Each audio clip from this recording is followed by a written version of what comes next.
Hi viewers, I wish you all should be with good health and wealth. Welcome back to our channel. If you are new to our channel, hit that subscribe button and turn on notifications so you don't miss out on our adventures. In our last video, we explored most fascinating and hidden spot of a beautiful coastal village, Manapad in Tuticorin district. If you have not watched it yet, check it out. I will drop the link in the cards above and in the description below. Now we are going to explore one of the 6 abodes of Lord Murugan, Tiruchendur. Without any delay, let's begin our journey.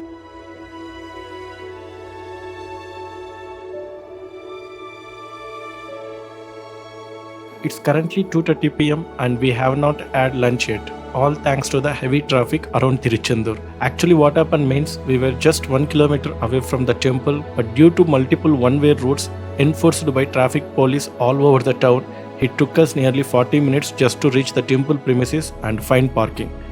We are not sure how crowded the temple will be.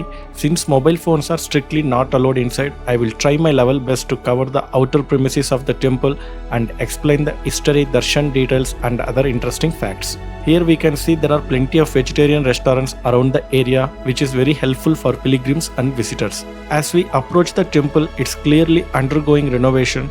Interlocks are being laid and new pathways are being prepared. But still, the spiritual energy of this place is intact and vibrant.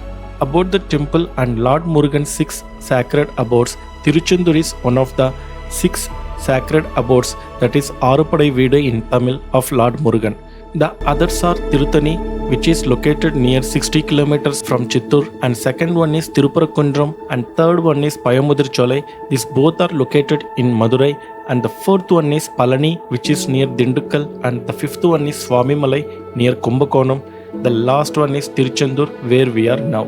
What makes Tiruchendur unique is that unlike the other 5 temples which are located atop hills, this temple is situated right on the seashore. It's a rare sight, a powerful temple standing boldly against the waves. The area is dotted with guest houses named after Lord Murugan himself. For example, here we can see Subramanya Guest House. Interestingly, during the 2004 tsunami, this temple remained completely unaffected. Not a single stone was damaged. It's clearly a testament to the divine protection of the Lord. Here another guest house named Shanmugar.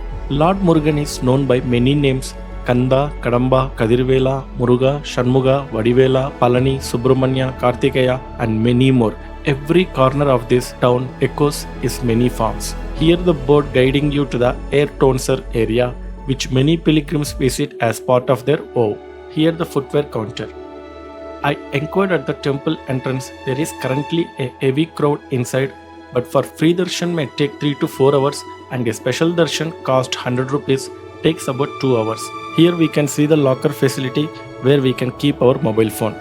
The temple timings were early morning 3 am to evening 7 pm. Contrary to what we heard, we can carry our mobile phone, but it must be switched off once we enter inside the temple. There is also an Annadanam, that is free food section. Tokens are issued there and pilgrims sit down to eat in batches.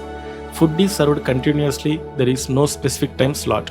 Although we are skipping it today as we are heading to Rameshwaram next, it's a great service offered to all devotees. Here also we can see the sitting area for having food. Traditionally, devotees take a dip in the sea first. After that, they bath again in the sacred well located inside the temple premises known as Nari. This is part of the purification process before darshan. This is the counter where they will issue the special darshan 100 rupees tokens, and from here we are guided towards the beach and the temple. The Arulmigu Subramanya Swami Temple, Tiruchendur, also Jayantipuram, is an ancient Hindu temple dedicated to Lord Murugan. It is second among 6 abodes of Murugan, located on the shoreline overlooking the Gulf of Mannar, and it is a municipality in Tuticorin district in Tamil Nadu, India. The temple, which is built near the seashore and has a 9-tier Gopuram or tower gate that is 157 feet high. The temple is the 4th Hindu temple in Tamil Nadu to get ISO certification. Surasamharam, a reenactment of the victory over demon Surapadman, and also Kandasashti, a devotional song in praise of Lord Murugan, are performed at this temple. Back to history, the Portuguese were the earliest European traders to land at Cochin and Tirumailai during 1623 to 1659 AD.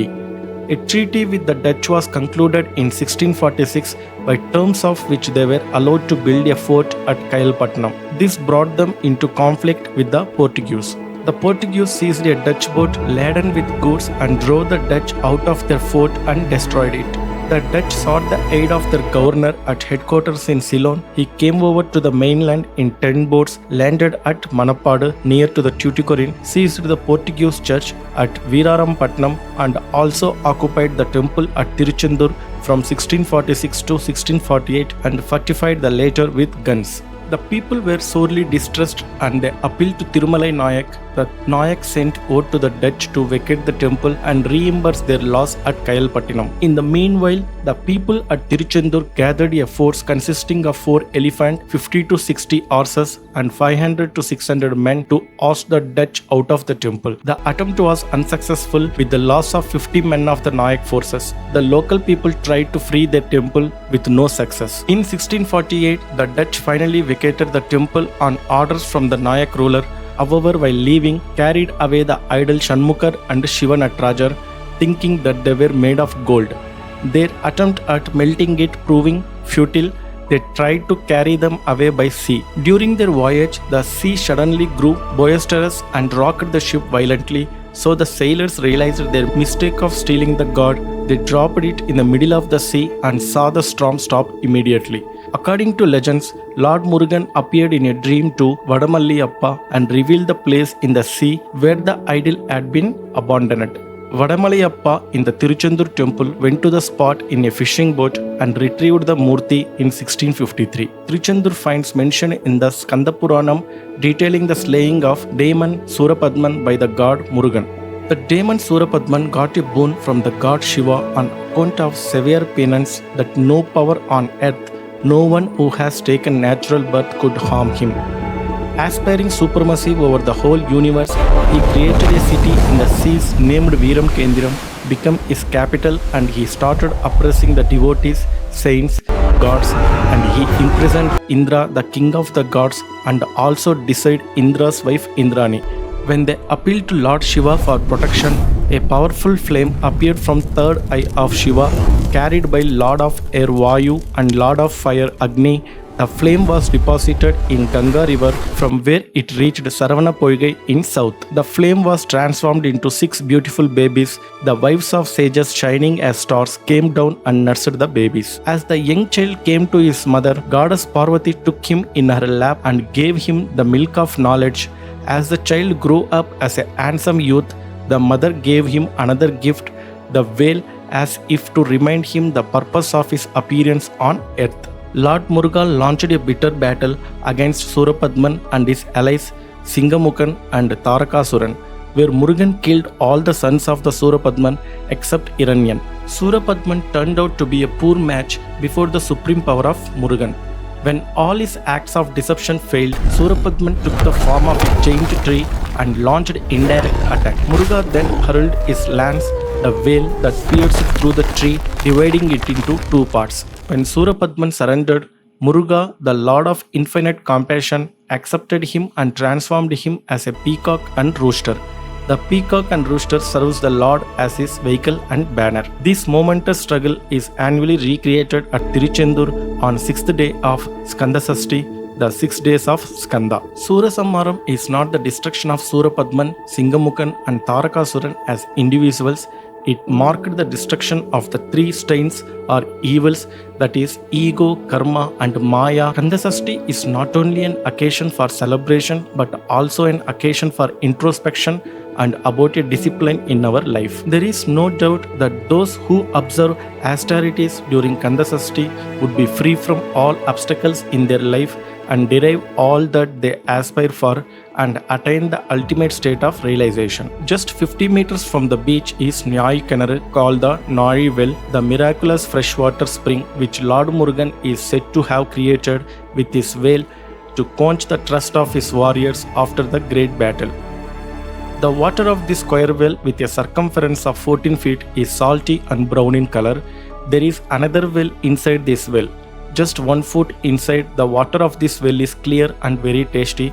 It is amazing that there are two wells with a different taste in the same well, and it is believed that bathing in this tirtham will bring all the benefits. It is said that there were 24 tirthams in Tiruchendur earlier, representing the 24 letters of the Gayatri mantra. Among these, this Nai Kanar or the Nai well is the tirtham called Kanda Pushkarani. Thank you guys.